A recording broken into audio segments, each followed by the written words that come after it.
Saudara, saya masih bicara perdebatan antara tim Kristen, Pak Budi Asali, Pak Esra, versus Donditan dan Umar. Jadi itu mereka bicara tentang hamba Tuhan yang menderita itu siapa dalam Yesaya pasal 53. Dan di video saya sebelumnya saya sudah menyuguhkan hal yang lucu ya, karena ada seorang yang bernama Umar yang mulanya terlihat sakti mandraguna ya. Dia bicara dalam bahasa Ibrani dan bahkan mencoba untuk memberikan pelajaran Ibrani kepada Pendeta Esra Soru yang sementara menyelesaikan S3 di sebuah STT. Tetapi pada akhirnya si Umar ini dipermalukan oleh Pak Esra Soru ketika ternyata dia tidak mau membaca, atau mungkin lebih tepatnya tidak bisa membaca Targum Yonatan yang disuguhkan oleh Pendeta Esra. Saudara, ketika saya menyorot hal tersebut, saya tidak bermaksud bahwa seseorang itu harus bisa bicara bahasa Ibrani, dan itu kemudian menjadi tolok ukur kemenangan dalam sebuah perdebatan. Di dalam hal ini, saya menganggap Pak Esra dan Pak Budi menang karena mereka bisa membaca bahasa Ibrani. Bukan seperti itu ya.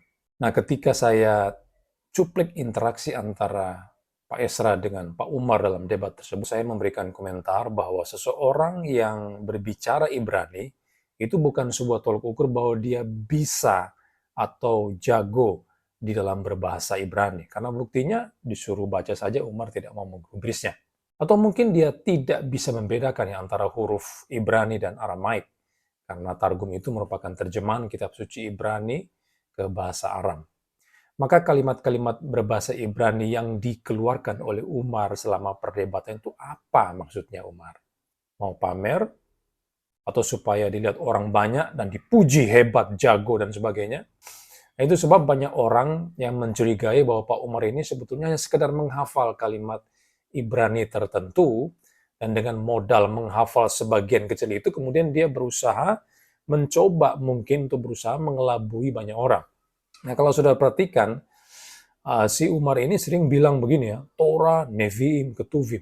Saya tidak pernah menjumpai dalam Torah, Nevi'im, Ketuvim bahwa Yesus itu merupakan disebut sebagai Mesias. Tidak ada dia bilang Torah, Nevi'im, Ketuvim. Itu terus yang diulang-ulang. Jadi hanya dengan modal menyebut Torah, Nevi'im, Ketuvim, maka bisa dikategorikan sebagai seorang yang jago Ibrani? Tidak bisa lah, tidak bisa. Jadi tidak usahlah, itu adalah trik-trik kuno yang sangat mudah untuk dibaca. Sekarang jemaat awam itu sudah pada pinter-pinter, bukan seperti dulu lagi. Mudah dikelabui, dibohongi, dan sebagainya ya. Tidak seperti itu ya. Tidak seperti itu. Nah, bukan hanya Umar saja, tetapi ada juga orang-orang polemikus Muslim yang lain itu seperti Kainama dan si Nandar itu ya, yang suka sekali bicara bahasa asli Alkitab, tapi ternyata isinya itu kosong melompong.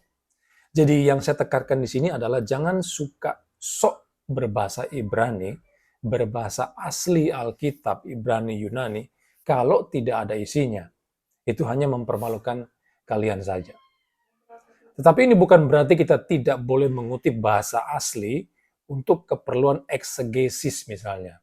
Saya kira untuk kasus-kasus tertentu, dalam kita mengeksegesi sebuah teks, bahasa asli itu sangat perlu, bahkan harus diterapkan. Untuk apa? Supaya kita bisa lebih mengerti dengan jelas. Itu perlu. Bukan berarti kita tidak boleh berbahasa Ibrani sama sekali ya. Tapi kalau hanya sekedar pamer, itu untuk apa? Coba. Kalau hanya sekedar pamer. Engkau tidak pernah bisa mengelabui orang yang mengerti Alkitab. Nggak akan bisa. Mungkin itu cuma bisa mengelabui anak TK yang baru belajar berjalan mungkin. Baru belajar bicara. Engkau hanya bisa mengelabui anak TK. Tapi orang-orang Kristen yang mengerti Alkitab nggak akan pernah bisa dikelabui. Sekali lagi itu trik-trik kuno yang seharusnya ditinggalkan saja. Nggak ada gunanya dibawa-bawa. Nah, selain itu ada satu hal yang membosankan dalam perdebatan kemarin itu ya, yaitu di mana Donditan menggeser arah perdebatan dari pembahasan Yesaya pasal 53 menjadi bergeser ke Mika pasal 5. Terus terang di bagian ini saya mulai merasakan kantuk dan mau tidur rasanya. Saya mengantuk dengar bagian ini. Karena apa? Penjelasan itu sama sekali tidak ada mutunya. Coba sudah lihat ya video berikut ini. Nih, sekian banyak nih Pak yang harus saya jelaskan nih. Untuk Mika 5 ayat 2 nih. Ya. Saya secara cepat aja Pak ya. Nanti kalau Bapak mau diskusi sama saya berdua boleh. Nanti kalau Bapak sadar saya nggak bilang-bilang dulu nggak apa-apa. Oke. Ini pengantar nih Pak, Mika 5 ayat 2 nih. Di TB, Matius 2 ayat 1, 5 dan 6. Sesudah Yesus dilahirkan di Bethlehem, dalam tanda saya garis bawahi Pak ya. Ayat 5, mereka berkata kepadanya, di Bethlehem. Ayat 6, engkau Bethlehem. Semua mau nulis kata Bethlehem sebagai nama kota. Di KJV juga sama, Bethlehem, Bethlehem, Bethlehem.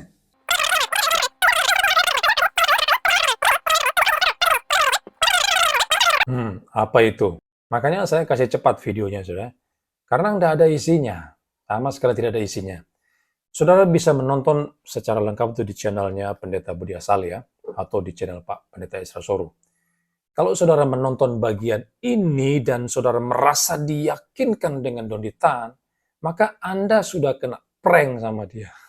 Karena dia sama sekali tidak memberikan argumen yang memadai untuk membuktikan rutlah yang dimaksudkan dalam Mika pasal 5 ayat 1 itu. Argumen apa coba yang dia bangun? Donditan hanya bisa ngalur ngidur ke sana kemari dan berusaha menarik tim Kristen untuk semakin menjauh dari tema debat. Saya mencoba yang menghitung, Donditan tuh bicara sampai sekitar 25 sampai 30 menit ya.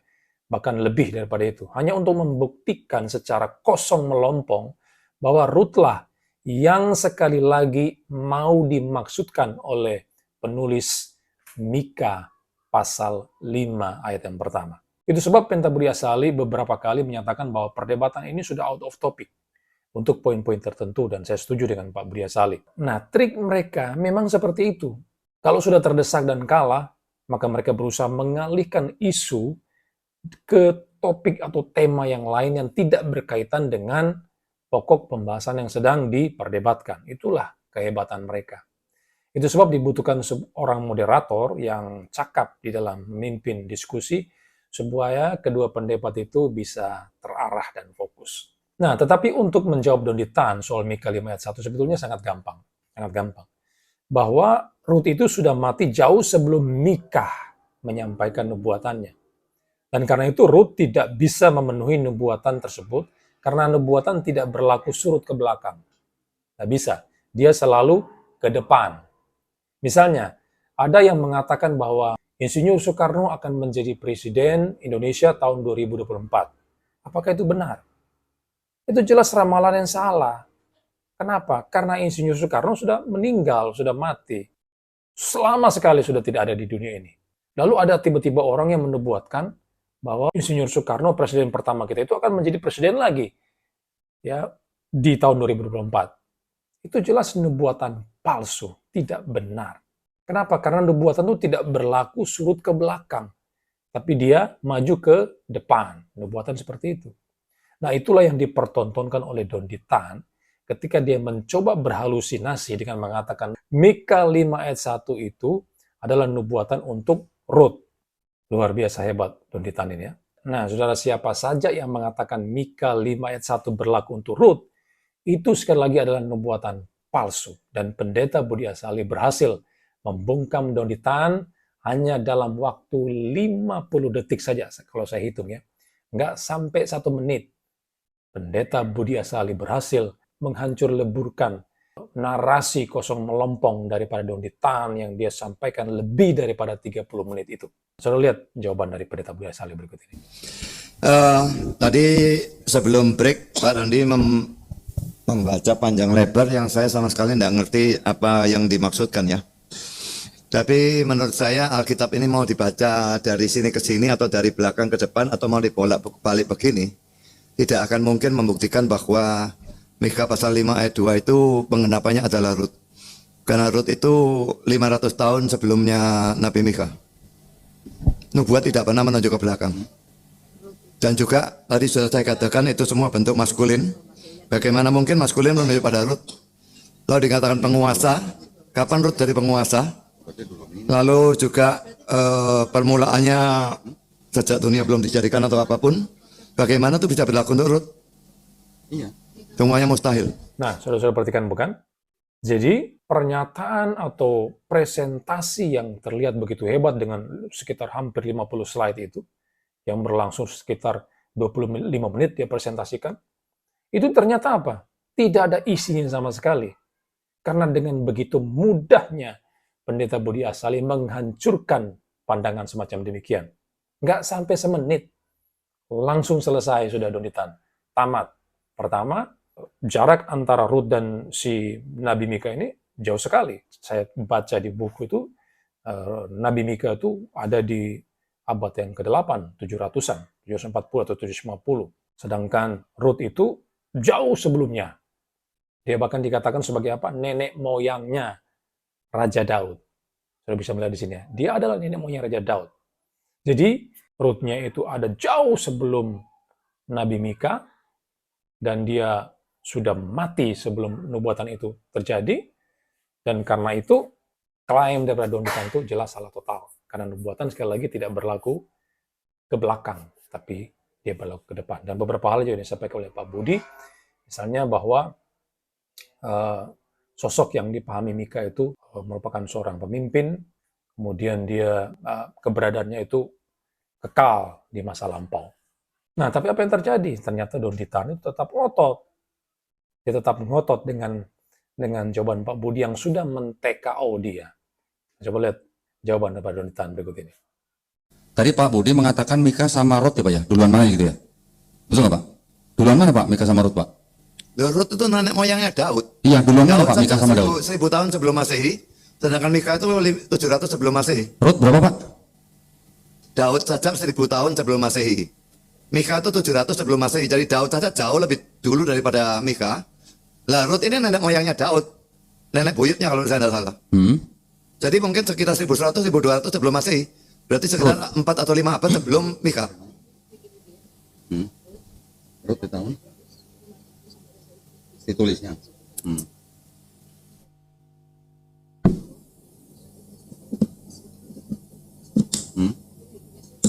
Coba kita nanti pastikan Pak ya, Rut itu tahun berapa, Mika tahun berapa. Kalau Bapak bilang Rut di abad ke-8 sebelum Masehi, betul. Kalau yang Rut, saya lagi pastikan. Yang Mika, Mika abad ke-8. Bagaimana saudara melihat ya? Itu namanya apa? Kepala batu, keras kepala. Udah dikasih tahu yang benar, sejarahnya seperti itu, tapi dia tetap ngotot. Mungkin kalau bicara tentang seseorang yang dinubuatkan dalam Mika 5 ayat 1 itu, disebut sebagai keberadaannya sudah sejak purbakala, dari kata Ibrani olam itu memang bisa diperdebatkan. Tapi kalau bicara sejarah, fakta sejarah, itu jelas dan tidak bisa dibantah. Mika itu ada di abad yang ke-8, tahun 700-an sebelum Masehi, sementara Rut itu berada jauh sebelum Mika. Bahkan dia adalah nenek moyangnya Daud. Jadi selesai, harusnya tamat, tapi ya orang seperti Donitan memang nggak mau menyerah begitu saja, walaupun dia sudah salah, sudah kalah debat, dia tetap ngotot. Itulah mereka ya. Nah, tapi saya ingin sedikit memberikan tanggapan terhadap Mika pasal 5 ayat 1. Benarkah itu nubuatan untuk Rut? Nah, dalam ayat itu ada satu poin yang harus dipenuhi oleh sosok yang dinubuatkan dalam teks tersebut. Yaitu apa? Dia memiliki keberadaan yang kekal di masa yang lampau. Kalau sudah perhatikan Mika 5 ayat 1 ya. Tetapi engkau, hai Betlehem Efrata, hai yang terkecil di antara kaum-kaum Yehuda, daripadamu akan bangkit bagiku seorang yang akan memerintah Israel yang permulaannya sudah sejak purbakala, sejak dahulu kala. Saudara, kata purbakala itu dari kata Ibrani olam. Diartikan sebagai long duration, durasi yang panjang, lalu kemudian everlasting, kekal, all tua, dan sebagainya itu ya. Saudara bisa baca itu.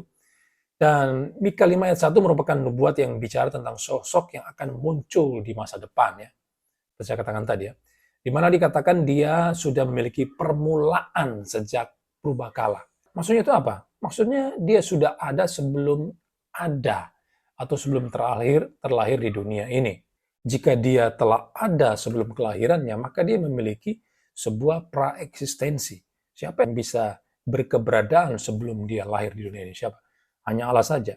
Dan karena itu ini bukti, teks ini merupakan bukti tentang keilahian Yesus, bahwa dia itu adalah Allah sendiri yang memiliki keberadaan yang kekal.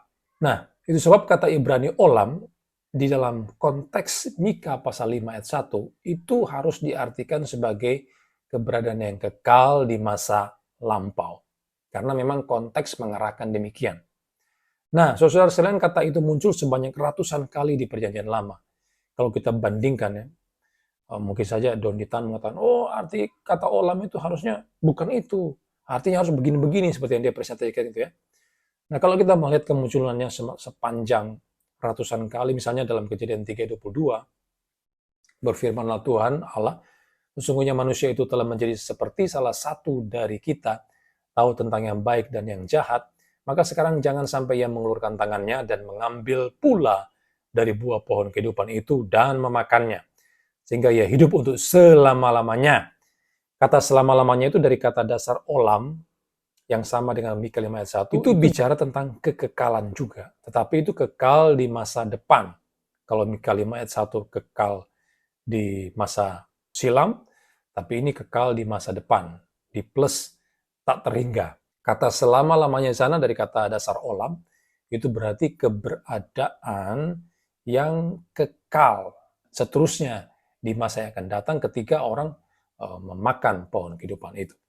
Lalu Keluaran pasal 3 ayat 15. Selanjutnya berfirmanlah Allah kepada Musa, beginilah kau katakan kepada orang Israel, Tuhan Allah nenek moyangmu, Allah Abraham, Allah Ishak dan Allah Yakub telah mengutus aku kepadamu, itulah namaku untuk selama-lamanya, dan itulah sebutkan kau turun-temurun. Nah, kata-kata selama-lamanya juga dari kata dasar yang sama, yaitu kata Ibrani olam, yang berarti tentu saja selamanya atau kekal. Mengapa? Karena nama Allah itu memang adalah YHWH, Yahweh, dan itu tidak pernah mengalami perubahan.